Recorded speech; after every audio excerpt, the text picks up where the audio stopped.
Welcome to Full Measure. I'm Sharyl Attkisson. Hospitals can be dangerous places. It's estimated up to 440,000 Americans a year die from preventable hospital errors, the third leading cause of death in the U.S. That risk can be exacerbated by doctors who are tired and more prone to mistakes. So why are some in the medical community pushing hard to work doctors on longer, more brutal shifts?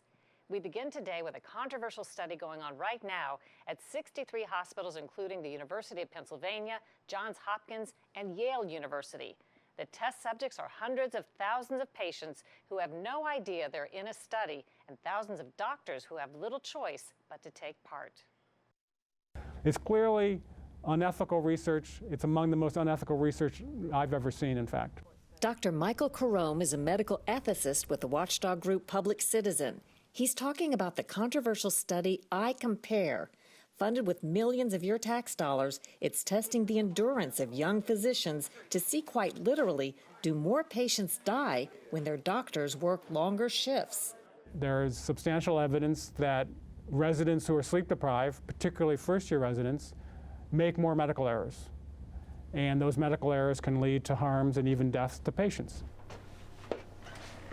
If it seems like a no-brainer, Carome says it is. He should know he himself attended medical school and completed a residency. So right now there is a limit. There is a limit, and for the most stringent limit is for first-year residents, often called interns, fresh out of medical school.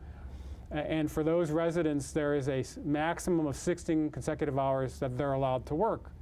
And that limit was imposed by the accreditation body in 2011.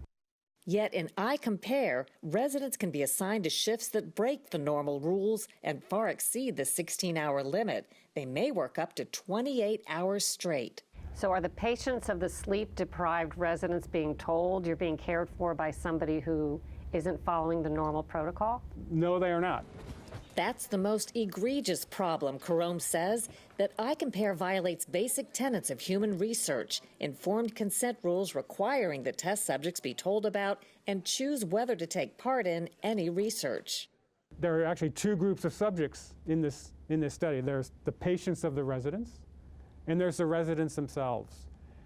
And informed consent, which is again is a fundamental ethical requirement for research like this, isn't being obtained for either of those groups.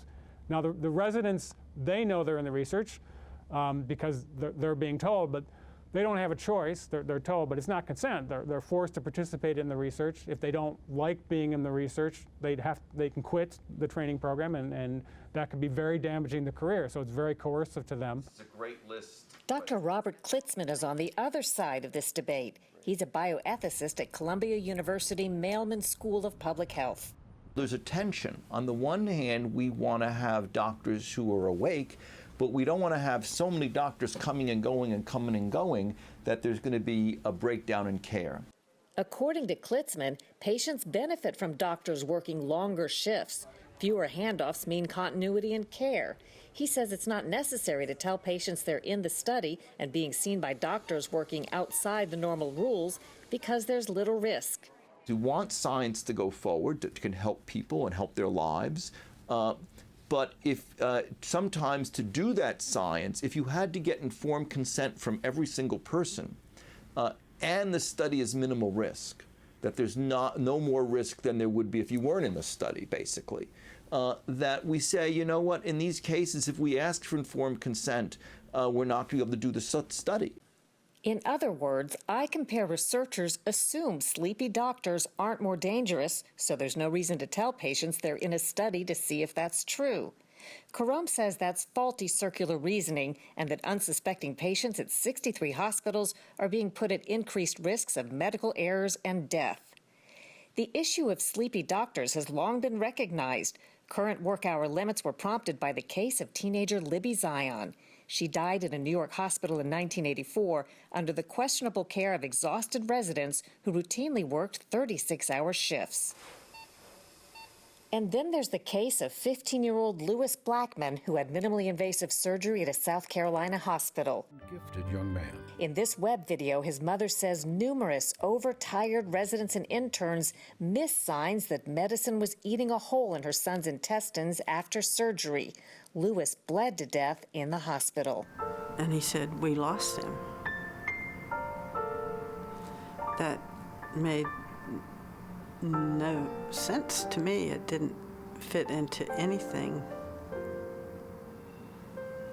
anything that we had understood. I mean, 5 minutes before this happened, they were still telling us he was fine. But even with modern limits on their hours, 80 hours a week and 16 hours straight, young doctors push the bounds of endurance. After a resident in Mexico was criticized for getting caught on camera napping at a hospital desk last year, others rushed to her defense. They posted images of themselves sleeping on the job during punishing shifts. Pictures like this one of Caro Leva Santoya, who's training in Mexico and spoke with us via Skype. So it's pretty bad if you haven't slept, you haven't eaten, you haven't rest. How did you imagine my brain is going to work treating a patient, like in the emergency room? There is substantial evidence that tired residents are more likely to have motor vehicle accidents, are more likely to injure themselves while caring for patients, poking themselves with a needle maybe that was used to draw blood, and that can lead to blood-borne infections like HIV, hepatitis being transmitted from a patient to the resident. Psychiatry resident David Herreri and a colleague at the University of Washington, one site where iCompare is underway, wrote this editorial in December. Conducting this research without the informed consent of residents and patients violates the basic ethical principle of respect for persons. Adequate sleep is a fundamental physiological need. No amount of caffeine, prescription stimulants, or alertness management strategies can adequately compensate for acute and chronic sleep deprivation. Do hospitals save money if they keep doctors on these longer schedules? What's their motivation? Residents are the most cheapest labor for these hospitals, and if you cut back on their hours, then you have to make that up somewhere to still deliver the same medical care, and that obviously would be more expensive. So I think, unfortunately, financial costs and greed are one of the motivators here. iCompare's lead researcher, David Ash of the University of Pennsylvania, declined our interview requests. The university has said in the past that patient safety is always our top priority, and the study was designed and vetted by regulatory bodies, research review boards, and established ethics panels.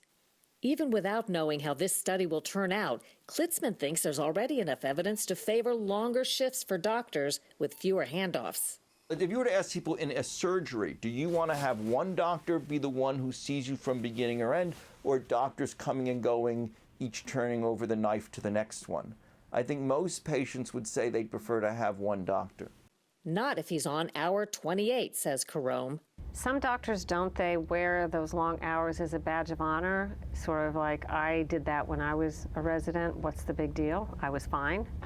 We used to have pilots fly airplanes without sleep restrictions, and that was deemed to be unacceptable because we know that tired pilots are more likely to have make mistakes that could lead to catastrophic crashes. The fact that medicine for years, maybe 100 or more years, has allowed doctors, particularly in training, to work almost unlimited hours, that doesn't mean that it's acceptable. Doctors are not physiologically different than other human beings. They're just like pilots. They're just like truck drivers.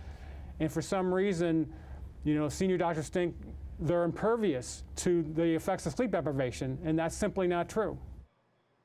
Months ago, Public Citizen called for the study to be suspended immediately and asked for an investigation by the federal ethics body that oversees such matters, the Office for Human Research Protections, but it's taken no action. The study ends next month. Ahead on Full Measure, the state of the grand old party. We'll talk with veteran Republican rebel Newt Gingrich about whether Donald Trump is good for the GOP.